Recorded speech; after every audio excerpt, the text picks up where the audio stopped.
Let's turn to a backer of the second-placed candidate in this race, Penny Mordaunt. Michael Fabricant joins us in the studio. And Michael, I have to say, on the front page of every paper, just about every paper before me, is your candidate, is Penny Mordaunt. Now, why is that? Why did we see a bit of Mordmentum yesterday?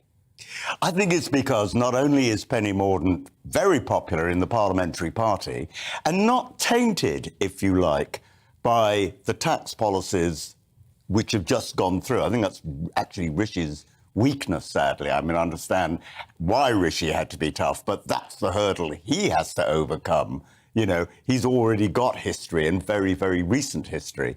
But why? I think also because out there amongst the Conservative Party members, she is by far, according to YouGov, the most popular candidate. So if she is in the final two, she's going to be a very tough nut to crack. And Rishi Sunak knows that. So what I'm very worried about is there might be some dirty tricks which have been talked about. Chris Hope of The Telegraph has said that various people plan to lend their vote to other candidates in order to try and not ensure she was in that final two. I mean, just to say, talk about lending votes, by the way, I mean, people don't remember that, you know, in order to get into that list in the first place, you had to have 20 nominators. And Jeremy Hunt had at least 20 nominators. And he only got 18 votes. And he only got 18 votes. So what happened there? People have moved away, or perhaps people were lending exactly votes, right. Yes. But let's talk about this parliamentary process, of course, because there was a hustings yesterday after that vote was announced, 5 p.m, in the committee rooms of Parliament, and you attended those hustings. What was your impression of what the candidates set out? Well, it was very interesting. So the first one up, and it was done by lots, they drew lots, was Rishi Sunak. I thought he was very slick. I thought he was very professional. Lots of cheers from his supporters.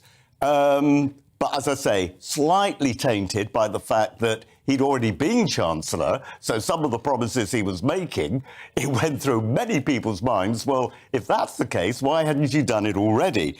Tom Tugendhat then followed, and he was actually not as Cameroon, as you put it, as, we all thought. He was seen to be a candidate more on the left. Yeah, but he actually came out as being quite right. And someone whispered in my ear, he's talking to the audience that he's got to get at the moment, which is the majority of Conservative MPs. Not hard right, but more right of centre. But he was good, very good. He came over well. Then Kemi Badenoch came up, and she was incredibly slick, very, very professional, you know, no real comment other than that. And then there was Penny Mordaunt. Now, I would dispute that she's a Cameroon. I think she's, you know, she was in the Leaver campaign, as I was, to get us out of the European Union, which, of course, David Cameron certainly was not. She actually holds some quite sort of right-of-centre views.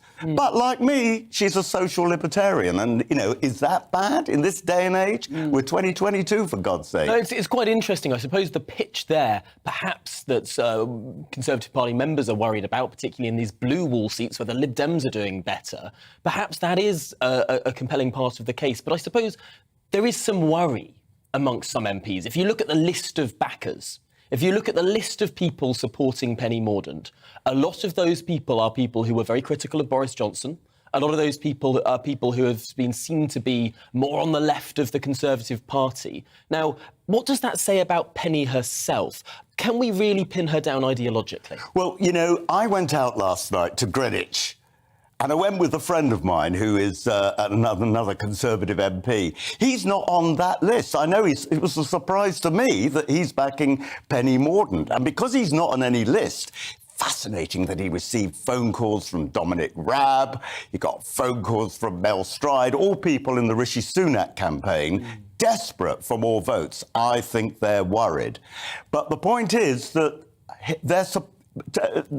Penny's supporters, you know, a lot of them are undeclared, and I think you'll find they're not all that left-leaning. Do you think that Penny needs to do more to speak to that big caucus of Tory MPs who are currently split between Liz Truss, who's launching later today, Suella Braverman, Kemi Badenoch, people who've been more explicitly on the right, on the fiscal right, and indeed talking about some social issues as well. Yeah, that's a fair point. And in fact, what worries me slightly is that the right of the party is too split among these four candidates. Of course, one of the things that has been haunting Penny Mordaunt has been the question of sexuality and transvesticism, not hers, but what she's been talking about in the past as Equalities Minister. And I did ask only one question, because one of the candidates, Tom Tugendhat, in his introduction said, "Oh, and I know what is a woman." So I asked Penny Mordaunt that one of the candidates had said that. Do you know what a woman is? And she gave that lovely story about, well, wasn't it Margaret Thatcher who said, am I allowed to say this before the 9 o'clock watershed? You're allowed to say it. And he said, every good MP needs a Willie. And then she said, and I haven't got one. I'm a woman. So that got a round of applause. A good line. Yes, a good line. From Margaret Thatcher, of course, referring to Willie Whitelaw, yes, de facto Deputy Prime Minister. That needs explaining. I'm afraid we've run to the end of this segment, but Michael Fabricant, always a joy to have you in the studio. Thank you so much for joining us here on The Briefing.